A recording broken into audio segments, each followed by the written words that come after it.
మీద వచ్చినది. నా ప్రాణము రక్షించడం వలన నీవు నా ఎడల కనపరిచితివి. నేను ఆ పర్వతములకు తప్పించుకొని పోలేను. చూడండి ఏమంటాడండి, ఆ పర్వతములకు నేను తప్పించుకొని పోలేను. అలా కాదు ప్రభు ఏమంటున్నాడు, ఇక్కడ ఉంటే నాశనం అయిపోతారు. దోతలు ఏమంటున్నారండి, నా వైపు చూడండి, ఇక్కడ ఉంటే మీరు నాశనం అయిపోతారని వాళ్ళని ఆ పట్టణం నుంచి బయటకు తీసుకొచ్చారు.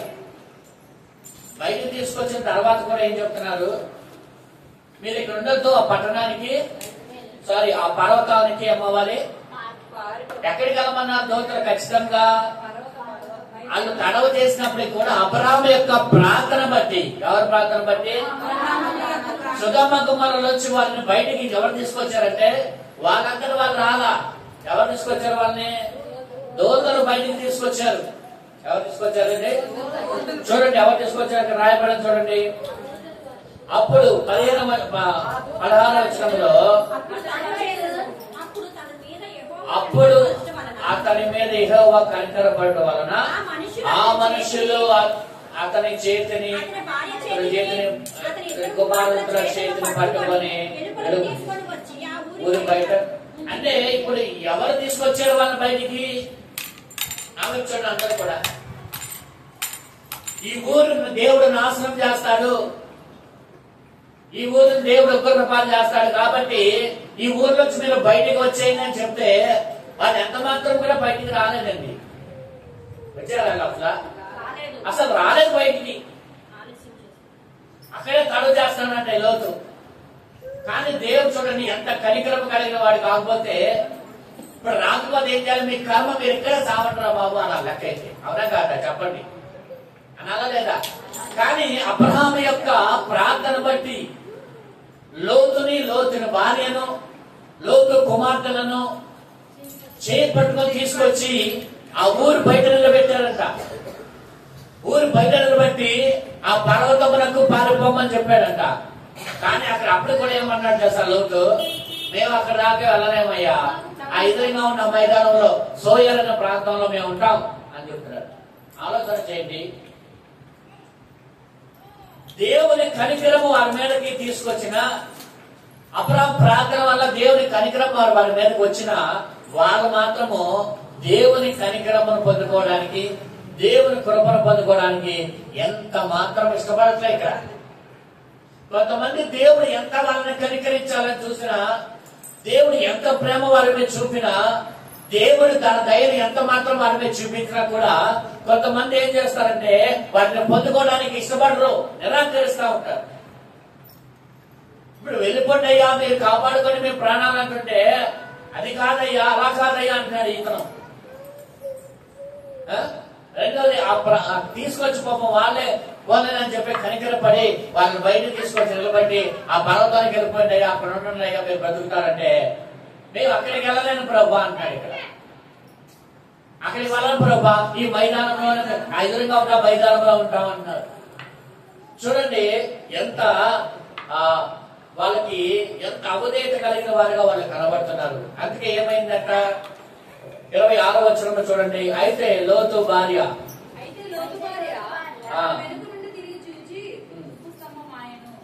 ఏమైందండి? చూడండి వీళ్ళ యొక్క అవధేయతల వల్ల ఏమైందంటే వాళ్ళ కుటుంబంలో ఒక వ్యక్తి ఏమైంది? కుస్తంభంగా మారిపోయింది. కారణం ఒకటే, వాళ్ళు దేవుని యొక్క మాటలకు వినట్లేదు వాళ్ళు. చూద్దాం లోతు భార్య గురించి ఎందుకు ఉపస్తంభమైందో. ఎందుకంటే ప్రభు చెప్పాడు కదా, లూకా సువార్తలో ఒక మాట అంటాడు ప్రభు.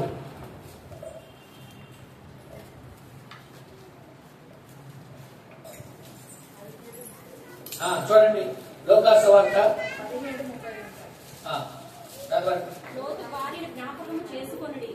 లోతు భార్యను ఏం చేసుకోవాలంట? లోతు భార్యను ఎందుకు జ్ఞాపకం చేసుకోమంటున్నాడు? నా వైపు చూడండి ఒకసారి. అందరూ పైకి తలలు పైకెత్తండి. కింద తలలు చాలా కింద తలలు ఉన్నాయి, పైకి తలలు పైకెత్తండి. జ్ఞాపకం చేసుకునే వాళ్ళని 2 రకాలుగా జ్ఞాపకం చేసుకోమంటాడు దేవుడు. ఒకటి, వాళ్ళని చూసి వాళ్ళలాగా మీరు బ్రతకాలని వాళ్ళని జ్ఞాపకం చేసుకోవడం అనేది ఒక ఆలోచన. రెండో ఆలోచన, వారిని జ్ఞాపకం చేసుకొని వారిలాగా మీరు బ్రతకకూడదు అనేది ఒక ఆలోచన. అర్థమైందా? రెండు జ్ఞాపకం చేసుకునే మాటకి ప్రభు రెండు మాటలు చెప్తూ ఉన్నాడు. ఒకటి, వాళ్ళని జ్ఞాపకం చేసుకోండి అంటే ఎందుకంటే వాళ్ళలాగా బ్రతకాలని. అలాగే కొంతమందిని జ్ఞాపకం చేసుకోకూడదు అంటే కనుక వాళ్ళని ఎందుకు జ్ఞాపకం చేసుకోమంటాడంటే వాళ్ళలాగా మీరు బ్రతకకూడదని. ఇక్కడ లోతు భార్య ఎందుకు జ్ఞాపకం చేసుకోమన్నాడు? ఆవిడలాగా బ్రతకాలన్నా.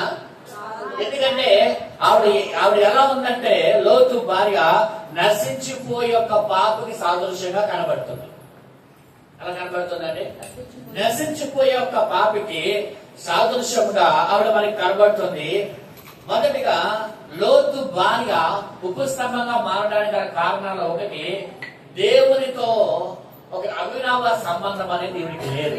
ఆమె చూడండి, దేవునితో ఒక అవినావ సంబంధం ఈవిడికి లేదు.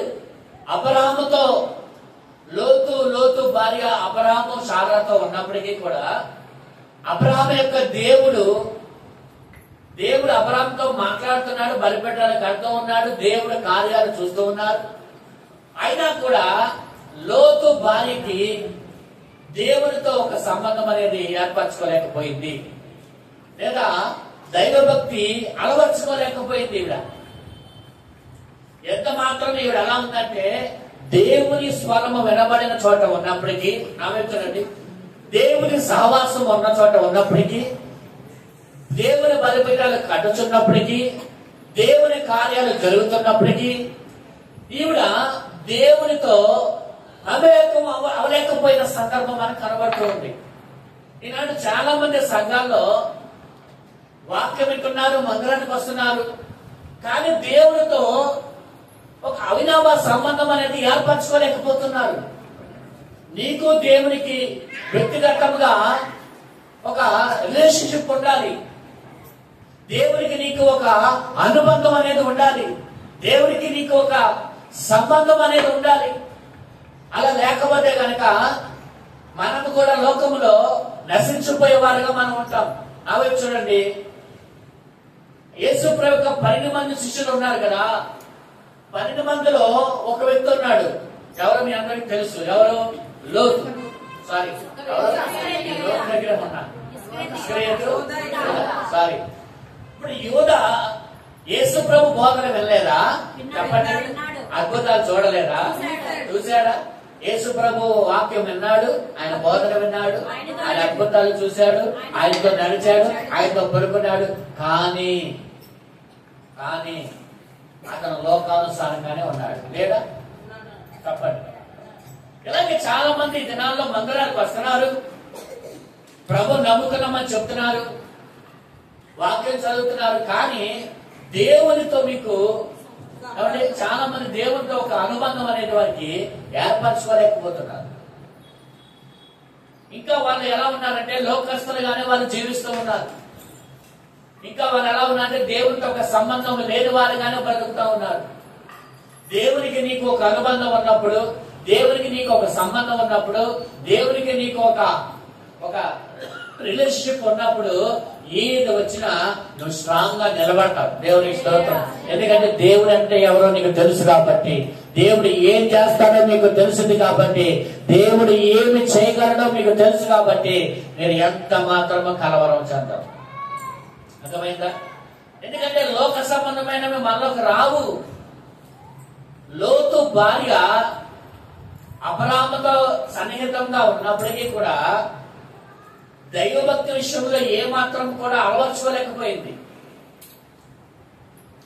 దాని కారణాలు ఎందుకు అలవర్చుకోలేకపోయింది అంటే గనక ఆవిడ దేవుని యొక్క మీద ఆసక్తి కనబరచలేదు.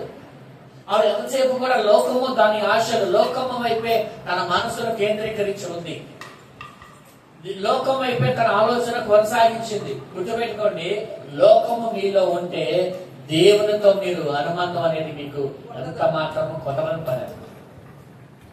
లోకము ఆశల వైపు ఏమండి, బాగా ఈ లోకంలో మంచిగా బ్రతకాలంటే దేవుడు నిన్ను ఆశీర్వదిస్తాడు. కానీ నీకు నువ్వు ఏమండి లోకం ఆశల వైపు ఆకర్షింపబడిపోయి నువ్వు మందిరానికి వస్తున్నా కూడా లోకం వైపు నువ్వు ఆకర్షింప పెడితే దేవుడు నీలో ఎలా నివసిస్తాడు? దేవుడితో అనుబంధం ఎలా ఉంటుందో మనకి చూడాలి, ఆలోచన చేయండి. దేవుడితో ఒక సంబంధం అనేది మనకి ఎప్పుడు కూడా కరెక్ట్ గా ఉండదు గాక.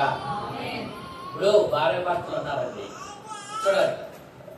ఇప్పుడు మీ భర్తకి మీకు ఒక రిలేషన్షిప్ సరిగ్గా లేకపోతే ఎలా ఉంటుందో మీకు తెలుసు. ఏదో వచ్చామన్నట్టు, ఏదో ఉన్నామన్నట్టు, ఏదో చేసామన్నట్టు చేస్తారు కాదా? చెప్పండి, మీ అందరూ తెలియదా? ఏదో పెట్టాలి కాబట్టి పెడతాం. అవును, మీ భర్తతో గడపనప్పుడు చేసే పని అయ్యాక నాకు తెలుసుగా. ఏం చేస్తారు? ఏదో పెట్టాలన్నట్టుగా పెడతారు, ఏదో చేయాలన్నట్టుగా చేస్తారు, ఏదో మాట్లాడాలన్నట్టుగా మాట్లాడతారు. ఎడమొహం పెడమొహమేగా. అదే చక్కగా ఉన్నప్పుడు రిలేషన్షిప్ మీకు మంచి చీర నగలు కొన్నప్పుడు అప్పుడు ఎలా ఉంటారు? దగ్గర కూర్చొని చక్కగా అన్ని ప్రతిదీ చక్కగా మాట్లాడుతూ ఉంటారు. అవునా? వాళ్ళు మాట్లాడకపోయినా వేరే కదిలించి మాట్లాడతారు. అవునా? మాట్లాడతారు చక్కగా. అనుబంధం వేరేలాగా ఉంటుంది. మరి దేవునితో కూడా అనుబంధం మీకు ఉందా? ఉండాలి కదా. ఇప్పుడు అనుబంధం అనేది దేవునితో నీకు ఒక అనుబంధం ఉంది అంటే ఎలా ఉండాలి? ఏదో వస్త్రం ఉన్నట్టు వాటికి రావడం కాదు, ఏదో చేయాలి కాబట్టి చేయడం కాదు, అది కదా. అది కాదు కదా అనుబంధం. రిలేషన్షిప్ అంటే అది కాదు కదా. దేవునితో నీకు ఒక ప్రత్యేకమైన అనుబంధం. హల్లెలూయా. అది ఎంత రిలేషన్షిప్ గురించి మీకు చెప్పాల్సిన అవసరం అయితే లేదు అన్న నాకు అర్థం అవుతుంది. దేవునితో మీకు ఒక రిలేషన్షిప్ ఎలా ఉంది? దేవునితో మీరు ఎలా ఉన్నారు? మీ కనెక్టింగ్ ఎలా ఉంది? సిగ్నల్స్ వచ్చి వెళ్ళిపోతున్నట్టున్నాయా? సిగ్నల్స్ లేని ఏరియాలో ఉన్నారా? కొన్ని ఏరియాలో సిగ్నల్స్ రావు సరిగ్గా, అవునా కాదా? ఇక్కడ జియో రాదు సిగ్నల్, మా ఇంటి దగ్గర ఎయిర్టెల్ వస్తాయి. అందుకని జియో నుంచి ఎయిర్టెల్లోకి మేము మారాం. కొన్ని చోట్ల సిగ్నల్ సరిగ్గా రావు. అలాగే సిగ్నల్ లేని ఏరియాలో ఉంటే అలాగా సిగ్నల్స్ వచ్చిపోతా ఉంటాయి కొంతమందికి.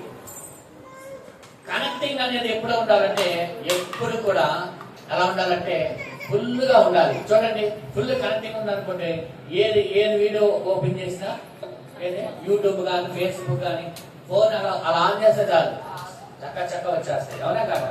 అదే నెట్ సరిగ్గా లేని ఏరియాలో కాకుంటే, కనెక్టింగ్ సరిగ్గా లేని ఏరియాలు ఉంటే ఏమవుతాయి? చక్రాలు పెరుగుతానే ఉంటాయి. ఎంత చిరాకు వస్తుంది మనకి, అవునా కదా? మరి దేవుడితో మీరు అలా ఉంటే దేవుడికి కూడా ఏమొస్తుంది? దేవుడు ఏమనుకుంటాడు మన గురించి తెలుసా? ఆయన దగ్గర మీరు గడపాలని, ఆయనతో మీకు ఒక అనుబంధం ఉండాలని, ఆయనతో మీరు చక్కగా ఆయన దగ్గర కూర్చొని గడపాలని ప్రభు అనుకుంటున్నాడు. కానీ మనమేమో ఆయన పట్టించుకోకుండా, అవునా? నా వైపు చూడండి, ఆయన పట్టించుకోకుండా ఉంటున్నాం. సంబంధము దేవునితో అనుబంధం సరిగ్గా లేదు లోతు భార్యకి. మొదటిగా మనం చూస్తే ఈరోజు ప్రభు మాట్లాడుతున్నాడు, మరి నీ పరిస్థితి ఏంటి చూడాలి. నీ పరిస్థితి ఏంటి? నీకు దేవునికి ఎలా ఉంది? ఒక ఆలోచన మీ మనసులో ఒక ప్రశ్న వేసుకోండి. ఈరోజు మీరు దేవుడు ఎలా ఉన్నారు? కనెక్టింగ్ లో ఎంత బాగా దేవునితో మీరు గడపగలుగుతున్నారు? ఎంత బాగా దేవునితో మీకు అనుబంధం ఉంది? ఇది మీరు గనక సరి చేసుకుంటే మీ జీవితాలు బహుగా దేవుడు దీవించునుగాక. అర్థమైందా? రెండో మాట మనం నేర్చుకుంటే, రెండో మాట 19, 15, 16 వచనాలు చదవండి.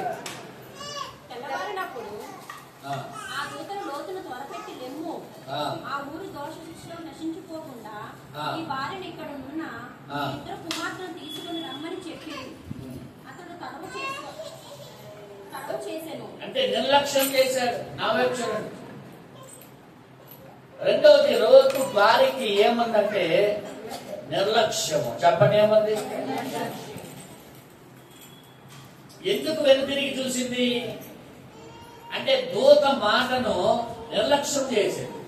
నా వైపు చూడండి. ఏం చేసిందట? నిర్లక్ష్యం చేసింది.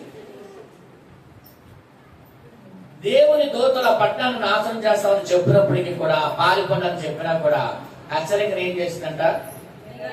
హెచ్చరిక నిర్లక్ష్యం పెట్టారు. హెచ్చరిక నిర్లక్ష్యం పెట్టేవారు నాశనానికి దిగిపోతారు. నా వైపు చూడండి, అంత తలపై కదండి. ఒక హెచ్చరిక దేవుడు మీకు చేసినప్పుడు ఆ హెచ్చరిక దేవుడు ఎలా చేస్తాడు? మీకు డైరెక్ట్ గా చేస్తాడా? దేవుని సేవకుల ద్వారాగా ఒక హెచ్చరిక అనేది మీకు చేసినప్పుడు ఆ హెచ్చరికకు మీరు లోబడితే మీరు దీవించబడతారు. హెచ్చరికకు మీరు విధేయత చూపకపోతే, ఆ హెచ్చరికను మీరు నిర్లక్ష్యం చేస్తే మీరేమవుతారు? నాశనం అయిపోతారు. అర్థమైందా? అర్థం కాలేదా? నిర్లక్ష్యం అనేది చాలా మన దేవుని దగ్గర మనం కార్యాలు పొందుకోకుండా మనం నాశనం నడిపించడానికి కారణమవుతుంది నిర్లక్ష్యం. అది ఎందుకు నిర్లక్ష్యంగా ఉంటారు? అలాగా అంటూ ఉంటారు చాలా మంది ఎలా ఉంటారంటే నిర్లక్ష్య ధోరణిలో ఉంటారు. ఏది చెప్పినా ఏది చేసినా వారికి చాలా నిర్లక్ష్యం అన్నమాట. కొంతమందికి దేవుని మందిరం అన్న నిర్లక్ష్యమే, వాక్యము చదవాలన్న నిర్లక్ష్యమే, ప్రార్థన చేయాలన్న నిర్లక్ష్యమే. అర్థమైందా? నీవు దేవుని నిర్లక్ష్యం చేస్తే నీకు చెప్పాగా దేవుడికి ఏం ప్రాబ్లం లేదు. కానీ దేవుడు ఒక్క క్షణం నిర్లక్ష్యం చేస్తే చాలు, ఇంకా మన పరిస్థితి ఏమైపోతుందో ఒకసారి ఆలోచన చేయండి. దేవుడు మన చుట్టూ చూడండి, అందరూ కూడా దేవుడు మన చుట్టూ కంచె వేసి ఉంచాడు కాబట్టి, దేవుని కాపుదలలో మనం ఉన్నాం కాబట్టి ఈ రోజు మనం ఇలా ఉండగలుగుతున్నాం. ఒక్కసారి కనుక ఆయన తన హస్తాన్ని నీ వైపు నుంచి తీస్తే, ఆయన కంచె తీసివేస్తే, ఆయన రక్షణ తీసివేస్తే నువ్వేమైపోతావు తెలుసా? నువ్వేమైపోతావు తెలుసా? ఆలోచన చేయండి. నిర్లక్ష్యం అనేది ఎంత మాత్రమూ కూడా మంచిది కాదు. లోతు భార్య ఏమైతే ఆ నిర్లక్ష్యం చేయడాన్ని బట్టి మోషే ఒకసారి చెప్తాడు ఇశ్రాయేలు ప్రజలకి, మీరు అక్కడికి వెళ్ళకూడదు, ఇంకా సమయం ఉందంటే నువ్వు చెప్పేది ఏంటని చెప్పి మోషే మాటలను వాళ్ళు మూర్ఖించట నిర్లక్ష్యం చేసి ముందుకు వెళ్ళడం వలన చాలా మంది అక్కడ ఏమవుతారంటే చనిపోతారు.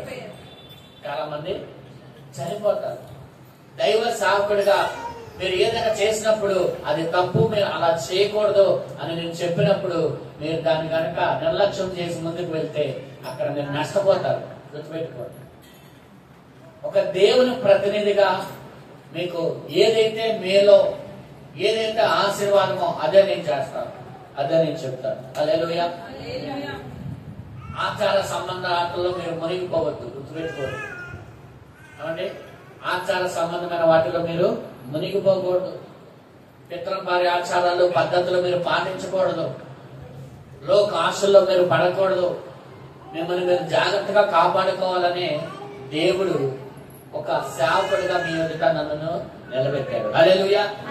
అందుకని నిర్లక్ష్యం అనేది మనకి ఎంత మాత్రం కూడా ఉండకూడదు. చూడండి, నోవహు కాలంలో ఒక జలప్రలయం వచ్చిందా లేదా?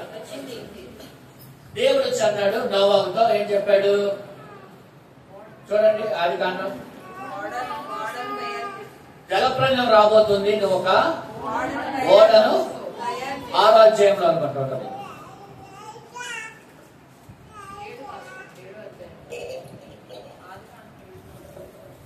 6లో కూడా ఉంది కదా. చూడండి 6:14 చదవండి. 6:14. చిట్టి సారపు రాళ్ళతో ఈ కొరకు వాడను చేసుకొనుము. అరలు పెట్టి ఆ వాడను చేసి లోపటను వెలుపటను దానికి కీలు కుయ్యవలెను. నువ్వు ఒక వాడను చేసుకో. ఎందుకంటే ఒక జలప్రలయం రాబోతుంది, ప్రచండమైన వర్షం కురవబోతుంది భూమి మీద. కాబట్టి నువ్వు ఒక వాడను సిద్ధపరచుకో అని చెప్పి నోవహుకు దేవుడు చెప్పాడు. ఆ కాలంలో మనం చూస్తే, నా వైపు చూడండి, ఒక మాట చెప్తాను. వర్షం ఆ చుక్క అనేది వాళ్ళకి తెలియదండి. వర్షం పడడం అనేది వాళ్ళకి తెలియదు. పంటలు ఎలా పండించేవాళ్ళంటే మంచు ద్వారా పండించేవాళ్ళంట. అలాగా మంచు ద్వారా పండించేవాళ్ళంట. వర్షం అనేది తెలీదు. వర్షం పడతామంటే వాళ్ళకి తెలియదు. కానీ నోవాహుకి చెప్పింది ఎవరు? దేవుడు చెప్పాడు. వర్షం పడుతుంది, భయంకరమైన ప్రచండ వర్షం పడుతుంది, జలప్రలయం రాబోతుంది, నువ్వు ఒక ఓడను కట్టుకోవాలి. అప్పటి వరకు జరగనిది అది ఎలా ఉంటుందో తెలీదు. అయినా సరే దేవుడు చెప్పాడు కాబట్టి ఆ మాటను నమ్మి విని నోవాహు ఓడ కట్టుకున్నాడు. కట్టుకోవడమే కాదు, అందరికీ కూడా ఏం చేశాడట? హెచ్చరిక చేశాడు. కాబట్టి చూడండి, రాబోయే కాలంలో వర్షం పడబోతుంది, ప్రసిద్ధమైన వర్షం పడబోతుంది, జలప్రలయం రాబోతుంది. అందరూ రండి, వాళ్ళలోకి రండి అంటే అందరూ ఏం చేస్తారు తెలుసా? ఎగతాళి చేశారంట. ఏం చేశారండి? ఎగతాళి. వర్షం పడిద్దా? అవునా? వర్షమా? వర్షం అంటే ఎలా ఉంటుంది అసలు? నువ్వు ఎప్పుడైనా చూసే వర్షం పడతాం ఏంటి? చినుకులు పడతాయా?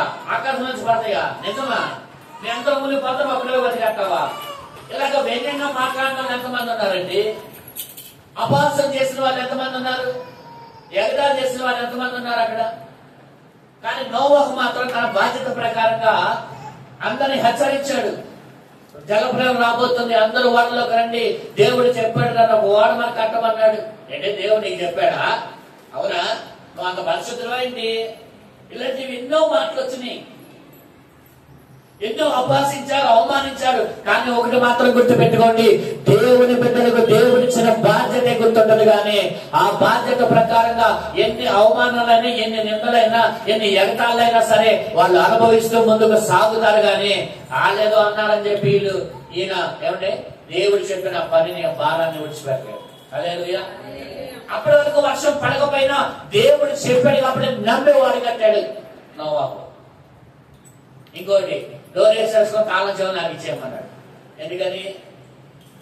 అన్ని విషయాల్లో జాలి పనికిరాదు. ఎందుకో తెలుసా? నోవాహు అయితే, నోవాహు బాబాయ్ నేను మునిగిపోతున్నా తలుపు తీ అన్నాడు అనుకో, నోవాహు జాలి పడి సరే సరే రా అబ్బాయి అని చెప్పి తలుపు తీసాడు అనుకో, ఏమైంది? అర్థమైంది? అన్ని విషయాల్లో జాలి. అది దేవుడు కూడా తెలుసు జాలి ఎక్కడ పడాలో ఎక్కడ పడకూడదు. అందుకని తాళం ఎవరికి ఇచ్చాడు? ఎందుకని? ఇప్పుడు నోవా దగ్గర లేదు, నోవా దగ్గరికి వచ్చి వాళ్ళు మునిగిపోతా నలుపుతి ఒకడు అబ్బాయి అన్నాడు, వాడు బాబాయ్ అన్నాడు, వాడు తమ్ముడు అన్నాడు, వాడు అన్నయ్య అన్నాడు, ఏదైనా అన్నయ్య ఎవరైనా కానీ ఎంత పిలిచినా నోవా అన్నాడు నా దగ్గర లేకపోతే తాళాలు దేవుడి దగ్గర ఉన్నాయి అంటున్నాడు. ఎవరి దగ్గర ఉన్నాడు తాళాలు? ఎందుకని తెలుసా? నోవాహు అయితే తలుపు తీసేస్తే నోవాహు కూడా మునిగిపోతాడని ఆలోచన చేశాడు దేవుడు. హల్లెలూయా. చూడండి, జలప్రలయం వస్తుందని ఎంత హెచ్చరిక చేసినా వారు ఏం చేశారంట? నిర్లక్ష్యం చేశారు. ఏం చేశారండి? ఆ నిర్లక్ష్యం ఏం చేసిందంటే వాళ్ళందరూ నాశనం అయిపోవడానికి కారణమైంది. అలాగే లోతు భార్య యొక్క నిర్లక్ష్యము ఆవిడ ఉప్పు స్తంభంగా మారిపోవడానికి కారణమైంది. గుర్తుపెట్టుకోండి, ఒక దైవ సావుడిగా చూస్తున్న వాక్యాన్ని మీరు నిర్లక్ష్యం చేస్తే మీరు వెనక్కి వెళ్ళిపోతా ఉంటారు. ఎప్పుడైతే నిర్లక్ష్యం చేయకుండా శ్రద్ధ కలిగి, ఆసక్తి కలిగి ఆ వాక్య ప్రకారం మీరు చేస్తే దేవుడు మిమ్మల్ని బహుగా దీవించును గాక. హల్లెలూయా. మీరు నా మాటను మీరు నిర్లక్ష్యం చేస్తే మీకు ఇలా జరుగుతుందని చెప్పడం శాపమా? శాపం అంటే అర్థం తెలుసా? శాపం అంటే ఏంటి తెలుసా? దేవుడు మిమ్మల్ని ఇలా నాశనం చేస్తారు, ఇలా చేస్తారు అని ఒక మాట చెప్తే అది శాపం. కానీ మీరు ఇలా నడుచుకోవాలి, ఇలా నడుచుకోకపోతే ఇలా నడుచుకుంటే మీకు దేవుని యొక్క ఉగ్రత వస్తుంది లేదా శాపం వస్తుంది అని చెప్పడం అనేది అది మేలా కీడా చెప్పండి? అది అర్థమైందా? శాపానికి దేవుడు చెప్పిన మాటకి అర్థం జాగ్రత్తగా వినండి. వీళ్ళని చెప్తే చాలు, అలా అనమాకండి ఆ శాపం వచ్చింది. ఆ శాపం వచ్చేలాగా ఎందుకు చేయాలంట? ఎందుకు చేయాలి? శాపం వచ్చేలాగా ఎందుకు చేసుకోవాలా? దేవుడు ఏమన్నాడు? పండు తింటే మీకు చచ్చిపోతారు, లేకపోతే నువ్వు అలా అన్నావు కాబట్టి మాకు ఇలా జరిగిందంటే అన్నందుకు జరిగిందా చేసినందుకు జరిగిందా చెప్పండి? అలా చేయకూడదనే హెచ్చరిక ముందుగా. హెచ్చరికను మనం దాటితేనే మనకేమొస్తుంది? శాపం వస్తుంది. హెచ్చరిక దాటకుండా దాన్ని నిర్లక్ష్యం పెట్టుకోకుండా ఉంటే ఏమీ రాదు. దేవునికి స్తోత్రం. హల్లెలూయా. మూడవదిగా, హెచ్చరికలో మూడవదిగా చూడండి, హెబ్రీ పత్రిక 2వ వచనం 3వ వచనం చదువుతాం.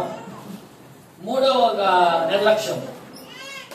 దేవుడు సిద్ధపరిచిన రక్షణ నిర్లక్ష్యం పెట్టకూడదు. చూడండి, ఎందుకంటే రక్షణను మనం నిర్లక్ష్యము చేసిన ఎడల ఎలాగో తప్పించుకుందాము? అట్టి రక్షణ ప్రభు బోధించిన చేత ఆరంభమై దేవుడు తన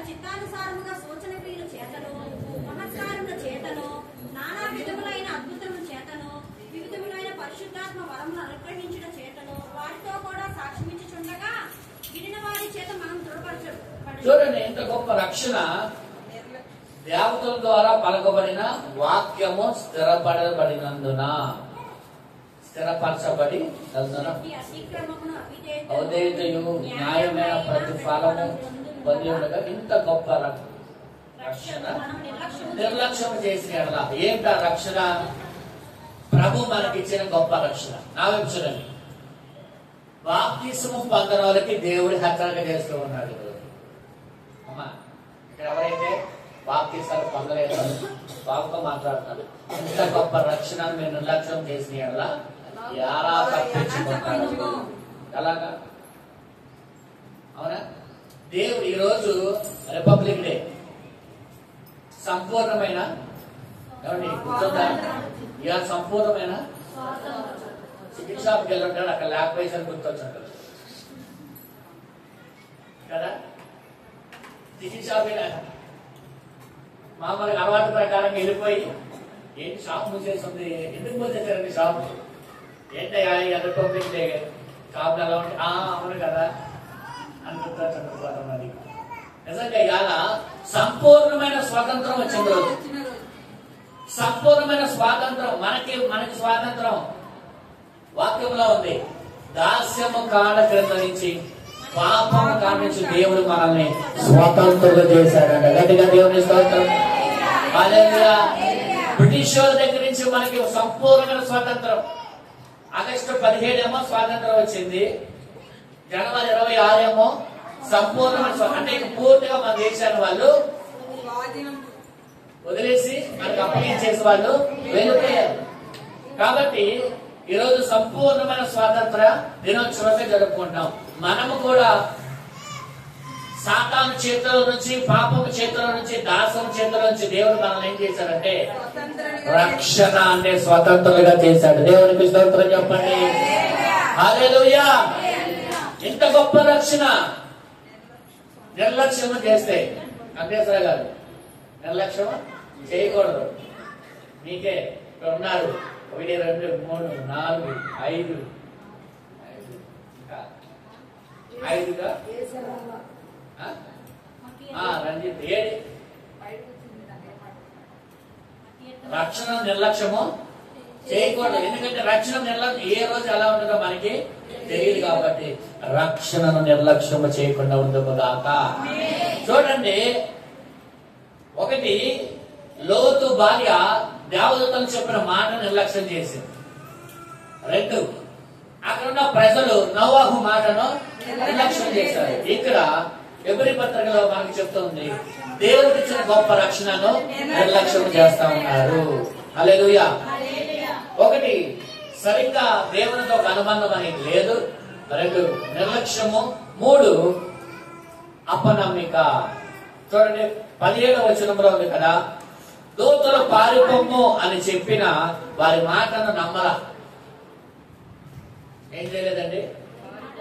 పారిపోమని చెప్పిన మాటనే ఆ పర్వతానికి వెళ్ళమంటే వెళ్ళలా. అంటే దేవుని మాటకి ఏం లేదంటే అపనమ్మిక చూపించింది. నా వైపు చూడండి, దేవుని మాటకి ఈ కాలంలో చాలా మంది కూడా అంటారు దేవుని మాటలకు ఏం చేస్తారంటే వింటున్నారు కానీ నేను చేసేది మేము చేస్తాం. చూడండి ఇర్మియా గ్రంథంలో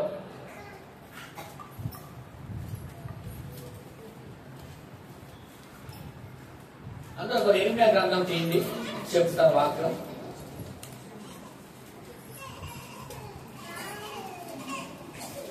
ఇర్మియా గ్రంథము 18వ అధ్యాయం చేయండి.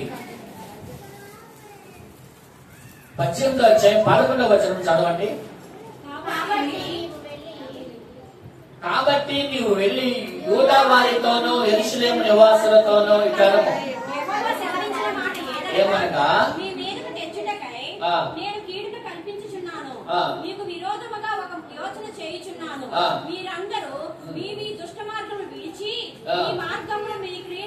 మీ మార్గములో మీ క్రియలను చక్కబరుచుకోండి. అందుకు వారు నీ మాట నిష్ప్రయోజనము, నీ మాట నిష్ప్రయోజనం. మేము మా ఆలోచన చొప్పున నడుచుకుందుము, మేమందరము మా మూర్ఖోదయం చొప్పున ప్రవర్తించుదుము అని అందురు. చూడండి, దేవుడు వారికి వ్యతిరేకంగా ఒక యోచన చేస్తున్నాడంట. ఏం చేస్తున్నాడండి చెప్పండి, ఏం చేస్తున్నాడు అక్కడ చూడండి. కాబట్టి వెళ్ళి యూదా వారితో యెరూషలేము నివాసులకు దేవుడు చెప్పమంటున్నాడు, యెహోవా సెలవిచ్చింది ఏమనగా మీ మీదకి తెచ్చి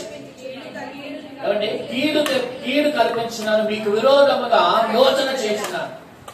దేవుడు అంటున్నాడు, మీరు చేసిన పనుల వలన, మీ చెడ్డ మార్గం వలన మీ మీదకి చూడండి అందరూ కూడా మీ మీదకి నేను ఒక కీడు రప్పించబోతున్నాను, మీకు వ్యతిరేకముగా ఒక యోచన చేస్తున్నాను. కాబట్టి మీ చెడ్డ మార్గం విడిచిపెట్టి ఇప్పుడైనా మీరు మంచిగా బ్రతకండి అని చెప్తున్నాడు. అవునా కదా? ఏం చెప్తున్నాడు అక్కడ చూడండి, మీరందరూ మీ దుష్ట మార్గం విడిచి మీ మార్గములను మీ క్రియలను చక్కబరుచుకోవాలి. మీ మార్గములను మీ క్రియలను ఏం చేసుకోవాలి, చక్కబరుచుకోమని చెప్తుంటే వీళ్ళు ఏమంటున్నారు, అందుకు అనే మాట మేము మా ఆలోచన చొప్పున నడుచుకుందాము, మీ అందరము మా మౌలిక హృదయం చొప్పున ప్రవర్తించుదాము. చూడండి, ఎంత చెప్పినా కూడా వాళ్ళ ఆలోచనే. దేవుని మాటను ఏం చేస్తారంటే వీళ్ళు నమ్మట్లా, దేవుని మాట ప్రకారంగా అనట్లా. చూడండి, రండి చక్కగా వచ్చి మందిరానికి వచ్చి ప్రార్థన చేసుకోండి అమ్మా అందరు చూడాలి. మీకున్న శ్రమను బట్టి, మీకున్న ఇబ్బందులు బట్టి, మీ పనులన్నీ అయిపోయిన తర్వాత ఖాళీగా ఉన్న చోట వచ్చి ఇక్కడ మందిరానికి వచ్చి ప్రార్థన చేసుకోండి అమ్మా, ఏడవండి అమ్మా దేవుని సన్నిధిలో, దేవుని దగ్గరగా బ్రతకండి అమ్మా, దేవుడు మీ పరిస్థితులు మారుస్తారని చెప్తే అలాగే చెప్తారు పాస్టర్ గారు, అలాగే చెప్తారు. మా ఆలోచన మాది. కొంతమంది వస్తున్నారండి ప్రార్థన చేసుకుంటున్నారు, మరి మీరెందుకు చేసుకోరు? మీ పరిస్థితులు మారాలా అనుకుంటా, నా పరిస్థితులు మారాలి అనేవారు దేవుని స్తోత్రం చెప్పండి. కొంతమంది చెప్పట్లా, మన మారవుతానా? కొంతమంది ఎందుకని చెప్పట్లా, మీ పరిస్థితులు మారొద్దా? మారాలంటే ఏం చేయాలి? వచ్చి సమయం వచ్చినప్పుడు ఏం చేయాలి? మందిరంలో కూర్చొని ఇంటి దగ్గర చేయకు. కొంతమంది ఇంటి దగ్గర చేసుకోకూడదా, మందిరంలో చేయాలా? దేవుడు ఏమన్నాడు ఇక్కడ నాకు దృష్టి ఇక్కడ చేయబడే ప్రతి ప్రార్థన నేను అందుకే చేయమంటున్నా. మీ ఇంటి దగ్గర చేసుకోవద్దని చెప్పట్లా, రాత్రి పాటు ఎక్కడ చేసుకోవాలి? ఇంట్లో చేసుకోండి. పొద్దున పాటు రమ్మని, పొద్దున పాటు కుదరకపోతే ఏం చేసుకోండి? ఇంట్లో చేసుకోండి. మీ పని అయిపోయిన తర్వాత 11, 12 ఆ టైంలో పని అయిపోయిన తర్వాత వచ్చి ఏం చేయాలి చెప్పండి? ఇక్కడ వచ్చి ప్రార్థన చేయొద్దని ఎవరైనా చెప్పారా? మరి చేసుకోవచ్చు కదా చక్కగా. కాలంలో ఎక్కడే పడతాం కదా, ఎక్కడ పడతాం కాలం? ఇక్కడ పడతాం. కొంతమంది అవుతున్నారు పెట్టుకుని ప్రార్థన చేస్తున్నారు, మరి మీరు కూడా చేసుకోవచ్చు కదా. మాట వినాలి. అది ఎందుకోసం అంటే మీ కుటుంబాలు ఆశీర్వదించబడాలనే కదా, అవునా కదా? చెప్పండి. కొంతమంది ఏం చేస్తారంటే ఎంత చెప్పినా వారి మాట అలాగే చెప్తారు. మాస్టర్ గారు, మీలో మార్పు వస్తేనే మీ కుటుంబంలో మార్పు వచ్చును గాక. మొదట ఎవరు మారాలి చెప్పండి? మనం మారితే మన కుటుంబం ఆటోమేటిక్ గా మనము దేవుల్లో గడపాలి కదా. మనం ఏం చేయాలి? వీడు ఎంత చెప్పినా కూడా దేవుడు చెప్తున్నాడు, మీకు విరోధంగా నేను కీడు చేయాలనుకుంటున్నాను, మీకు వ్యతిరేకంగా చూడండి అందరూ కూడా మీకు వ్యతిరేకంగా నేను ఆలోచన చేయాలనుకుంటున్నాను. కాబట్టి మీ క్రియలను మీ మార్గంలో మీరు ఏం చేసుకోవాలి? సరి చేసుకోండి అని చెప్తే సరేలే మా ఆలోచన మాది. వాళ్ళు ఏమంటారంటే చెప్పండి, వాళ్ళు ఏమన్నారండి? ఆలోచన చొప్పున మేము గుర్తుపెట్టుకోండి. అందరు కళ్ళ పైకి ఎత్తండి. మీ ఆలోచన ప్రకారం మీరు వెళ్తే మీరు నష్టపోతారు. అర్థమైందా? మీ ఆలోచన ప్రకారం మీరు వెళ్తే నష్టపోతారు. దేవుని ఆలోచన ప్రకారం మీరు వెళ్ళాలి. దేవుని చిత్త ప్రకారం మనం నడవాలి. అప్పుడే మనం దీవించబడతాం. చూడండి తర్వాత మాట, అవిధేయత. 4వదిగా వెనుక తిరిగి చూడొద్దని చెప్పినా కూడా వెనుదిరిగి చూడటం. ఒకటి, దేవునితో అనుబంధం సరిగ్గా లేదు, లోతు బారికి. 2, నిర్లక్ష్యము. 3, అపనమిక. ఇప్పుడు 4వదిగా అవిధేయత. 4వదిగా ఏంటంటే వెనుదిరిగి చూడొద్దు అని చెప్పిన తర్వాత కూడా వెనుదిరిగి చూస్తే దాన్ని ఏమంటారు? చూడండి చూడండి, అందరూ తలపై కట్టారు. చూడొద్దు అన్న చూసేవాడిని ఏమంటారు చెప్పండి? విధేయత. విధేయత లేని వారిని ఏమంటారు? అవధేయత. చూడండి, అవధేయత చేసిన వారు ఎవరున్నారు బైబిల్లో మనకి కనబడతా ఉంటారు. చూడండి, ఎవరు? అవ్వ. మొదటిగా ఎవరండి? ఆది దంపతుల్లో అవ్వ. తినద్దు అన్న పండు తిని దేవుని మాటకి అవధేయత చూపించడమే పాపము. అవధేయత చూపించడం వల్ల ఏమొచ్చిందంట? పాపం వచ్చింది. విధేయత వల్ల ఏమొస్తుంది? విజయం వస్తుంది. దేవునికి స్తోత్రం చెప్పండి. విధేయత, మాట విని నడుచుకుంటే విధేయత వలన విజయం వస్తుంది. బైబిల్లో మనం ఎక్కడ చూసినా విధేయతలోనే విజయం ఉంది. అబ్రహాముకి దేవుడు చెప్పాడు, అయ్యా నీ ఇంటిని, నీ ఊరిని, నీ సమస్తాన్ని బంధువులు విడిచిపెట్టి నీ చూపించే దేశానికి వెళ్ళు. అబ్రహాం రెడీ అయిపోతున్నాడు వెళ్ళడానికి. బంధువులు వచ్చారు, ఎక్కడికి వెళ్తున్నావు అబ్రహాం అంటే ఏమో. ఎక్కడికి వెళ్తావంటే ఏమో. ఎప్పుడు వస్తావా అంటే ఏమో. ఎందుకు వెళ్తావంటే ఏమో. ఏం చేస్తావా అంటే ఏమో. దేవుడు చెప్పాడు అనమాట. దేవుడు చెప్పాడు వెళ్తున్నా. అదే కాదా, వాళ్ళ బంధువులు అడుగుతారు లేదా? ఊరి నుంచి వెళ్ళిపోతున్నప్పుడు నా వైపు చూడండి, అడుగుతారా అడగరా? అబ్రహాము ఎక్కడికి వెళ్తున్నావయ్యా? ఏమో దేవుడు చెప్పాడు వెళ్తున్నాను. అబ్రహాము ఎప్పుడు వస్తావయ్యా? ఏమో దేవుడు నాకు చెప్పలేదు. ఎప్పుడు వస్తా నాకు తెలియదు. అబ్రహాము ఏం చేస్తావయ్యా? ఏమో దేవుడు నాకు ఏం చెప్పలేదు. దేవుడు వెళ్ళమన్నాడు, నేను వెళ్తున్నాను. ఏమయ్యా నీకైనా పిచ్చా మెంట్లా? ఎక్కడికి వెళ్తావో తెలీదు, ఎప్పుడు వస్తావో తెలీదు, ఏం చేస్తావో తెలీదు, ఎలా బ్రతుకుతావో తెలీదు. నీకు పిచ్చా మెంట్లా? ఎందుకు వెళ్తున్నావు, ఎందుకంటే పనులు చేస్తున్నావు అంటే అబ్రహాముడే చెప్పాడు. ఆయన స్వరం వినబడింది, ఆయన చెప్పాడు, నేను వెళ్తున్నా. ఇది విధేయత. దేవునికి స్తోత్రం కలుగును. దేవుడు ఎవరో చూడలేదు, స్వరం మాత్రం వినబడింది. అప్పటి వరకు ఆయన ఎవరో కూడా తెలియదు అబ్రహాంకి. అయినా సరే దేవుడు స్వరము ద్వారా చెప్పిన మాటను నమ్మి విధేయత చూపి ముందుకు వెళ్ళాడు. దేవునికి స్తోత్రం చెప్పండి. విధేయత కలిగి ఉన్నాడు. అందుకే దేవుడు అన్నాడు, అబ్రహామును అన్ని విషయాల్లో దేవుడు ఆశీర్వదించాడు. దేవునికి స్తోత్రం. వినేవారిని దేవుడు ఆశీర్వదిస్తాడండి. విధేయతలోనే ఉంది ఆశీర్వాదం, విజయం.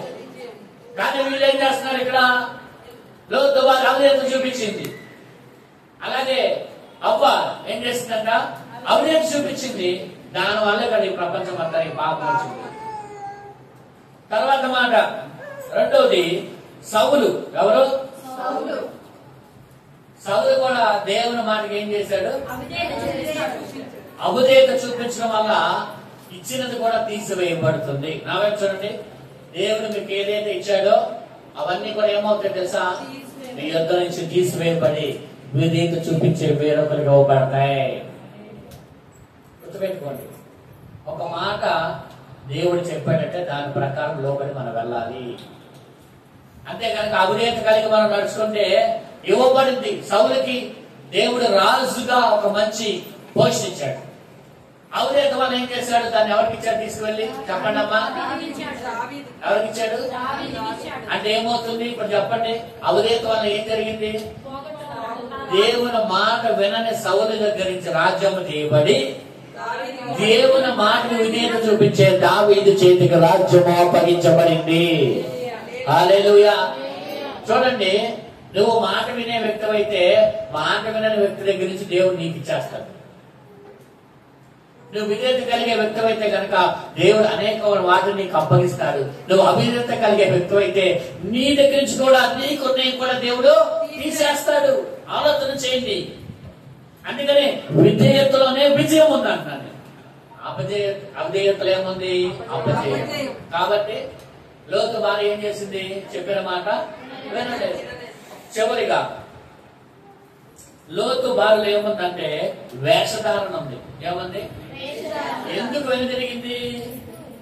వెనకాల ఉన్న తన ఇల్లు, నాకు చూడండి, వెనకాల తనకున్న ఇల్లు, ఉన్న సంపదలు, ఏవైనా ఆస్తిపాస్తుల వైపు చూసింది. ఎందుకు లోతు భార్య వెనక తిరిగిందంటే, అమ్మో నా ఇల్లు నా ఆస్తుపాస్తులు ఏమైపోతున్నాయో అని వెనక తిరిగి ముందుకు నడుస్తుంది.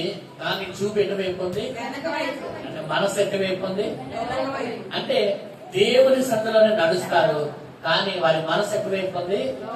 ఇశ్రాయేలు ప్రజలు ముందుకే నడిచారు, కానీ వారి మనసు ఎక్కడుంది? ఐగుప్తులో ఉన్నారు. హల్లెలూయా. అంటే దాన్ని ఏమంటారు? వేషం అంటారు. వేషధారం. చేసేదేమో దైవభక్తి, కానీ మనసులో ఉండే ఆలోచన ఏమో లోకానుసారం. మనసేమో లోకం వైపు చూస్తుంది, మనిషి ఏమో దేవుల్లో నడుస్తూ ఉంటారు. ఇలాంటి వాళ్ళని ఏమన్నాడు యేసయ్య? వేషధారులు అన్నాడు. హల్లెలూయా. లోతు భార్య వేషధారంలో ఉంది. అంటే ముందుకైతే నడుస్తుంది, కానీ ఆవిడ మనసు ఎక్కడవైపు ఉందంటే సొదొమ గొమొర్రా వైపు ఉంది. అందుకే వెనుదిరిగి చూసింది. అందుకే ఒక మాట ఉంది, ఫిలిప్పీ రాష్ట్ర పత్రికలు అనుకుంటా, వెనుకున్న వాటిని మరిచి వెనుకున్న వాటి వరకు దేవునికి స్తోత్రము కలుగు. వెనుకున్న వాటిని మనం ఏం చేయాలి? మరిచిపోవాలి. యేసుప్రభు అన్నాడు, నాక మీద చేయి వేసి వెనుదిరిగిన వాడు నాకు పాత్రుడు కాదు. నా వైపు చూడండి, వెనుదిరిగిన వాడు ఎవరంట? నాకు పాత్రుడు. లోతు భార్య ఏం చేసింది? వెనుదిరిగింది. అంటే వేషధారణ ఉంది. హృదయంలోనేమో దేవుడు లేడు, హృదయంలోనేమో దైవ సంబంధమైన ఆలోచనలు లేవు. హృదయంలోనేమో అన్ని లోకము, లోక ఆచారాలు అన్ని లోక సంబంధమైనవి. కానీ ఇవిడు మాత్రం ఎటు నడుస్తుంది అంటే మందిరానికి వస్తారు, ప్రార్థన చేస్తారు, కానీ మనసేమో ఏ కోరుకుంటుంది? అట్లాంటి వారుగా మనం ఉండకుండా ఉంటుము గాక. హల్లెలూయా. వెనుదిరిగే వారుగా ఉండకూడదు. నష్టమైన కష్టమైన ఏవాలి ముందుకే సాగిపోతుంది గాక. మన దైవజనులు రజీష్ గారు వాక్యం చెప్తా మాట చెప్పారు. ఆ పాట ఇంగ్లీష్ పాట నాకు రావట్లేదు. I have decided I follow Jesus. ఇలాంటి పాట పాడారు. I have decided to follow Jesus. తర్వాత ఏదో ఉన్న కొమ్మక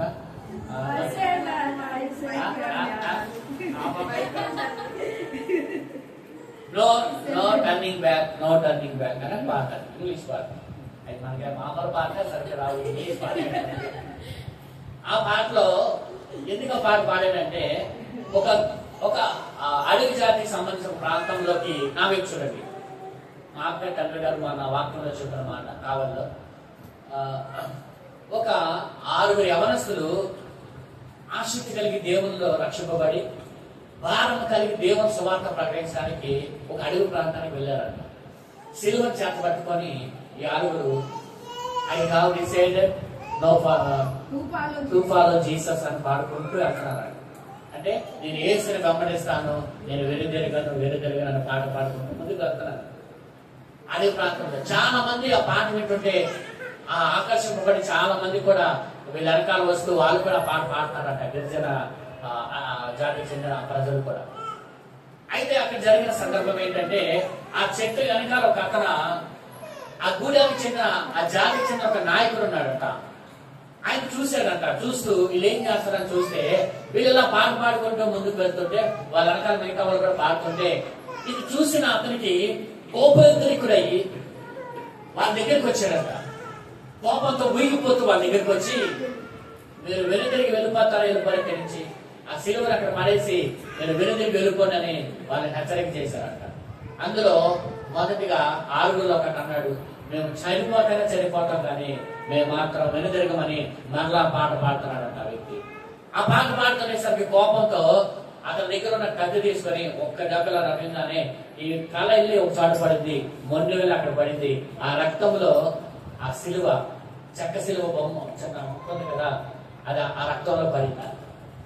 తర్వాత మళ్ళీ గద్దెంపుగా చెప్తున్నాడు, హెచ్చరిక చేస్తున్నాడంట వాళ్ళ మిగతా 5 మీరు కూడా వెనుదిరిగి వెళ్ళకపోతే మీకు ఇదే గతి పట్టింది, మీ తలలు కూడా వేరయ్యి అక్కడ పడితే, మొండాలు ఇక్కడ పడితే దయచేసి వెనక్కి తిరిగి వెళ్ళిపోండి అన్నాడు. ఆ రెండో వ్యక్తి ఆ రక్తంలో పడి ఉన్న ఆ సిలువని మరలా తీసుకొని ఆయన పట్టుకొని మరలా పాట పాడుతుంటారు. I have decided to follow Jesus అని మళ్ళా పాడుకుంటూ మొదలు పెడతారు. ఇంతగా ఆగట్లేదని అతను మరలా ఆ రెండో వ్యక్తిని కూడా నరికేశాడంట. అలా మూడో వ్యక్తి నరికేశాడు, నాలుగో వ్యక్తి, ఆరో వ్యక్తి కూడా అలాగే చివరి వ్యక్తికి చెప్తున్నాడంట, నువ్వైనా ఒక్కరైనా ప్రాణాలు తగ్గించుకో, ఎంతమందిని చంపాను, నిన్ను కూడా చంపేస్తాను అన్నాడట. ఆయన ఒకటే అన్నాడు. చూడండి, ఒక మాట చెప్పనా, మొదటి వ్యక్తి చనిపోతే అంత ఇబ్బంది ఉంటుంది, కానీ రెండో వ్యక్తికి భయం వేసింది తెలుసా? కారణం ఏంటి? కళ్ళ ముందు ఒక వ్యక్తిని అలా చంపేసి తన ముందు వేరైపోయిన సన్నివేశం చూస్తే ఎవరికైనా భయం వేసింది. ఫస్ట్ ఏమి లేకపోతే అంత భయమే ఉండదు, ఊరే ఆచరిస్తున్నారేమో అనుకుంటారు. కానీ నిజంగా అలా చంపేసరికి తన వేరు మొండ వేరు అయిపోతే ఎవరికైనా భయం అయిదా? ఎవరి జీవితాలు వాళ్ళు. కానీ అయినా సరే వాళ్ళందరూ అలాగా తలలో తెగి పడిపోతా ఉన్నాయంట.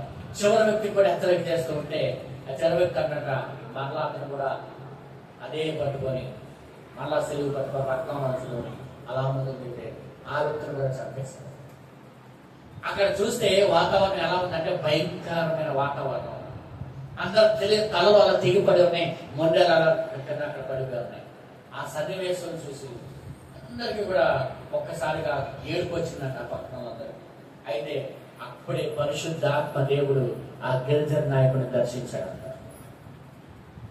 ఆ గిరిజన నాయకుడు దర్శనంగానే అక్కడ ఏడ్చి, నేను ఘోరమైన పాపనని ఆ గిరిజన నాయకుడు అక్కడ ఏడ్చి అప్పుడు చివరిగా ఆ రక్తసిక్తంలో ఉన్న శిలువను పట్టుకొని ఆ గిరిజన నాయకుడు పట్టుకొని నేను యేసు కొరకు బతుకుతాననే పాట పాడుకుంటూ ముందుకు సాగాడు. దేవునికి స్తోత్రం చెప్పండి. 6 హతసాక్షులు గావించబడిన తర్వాత ఆ గూడెం అంతా కూడా రక్షింపబడింది.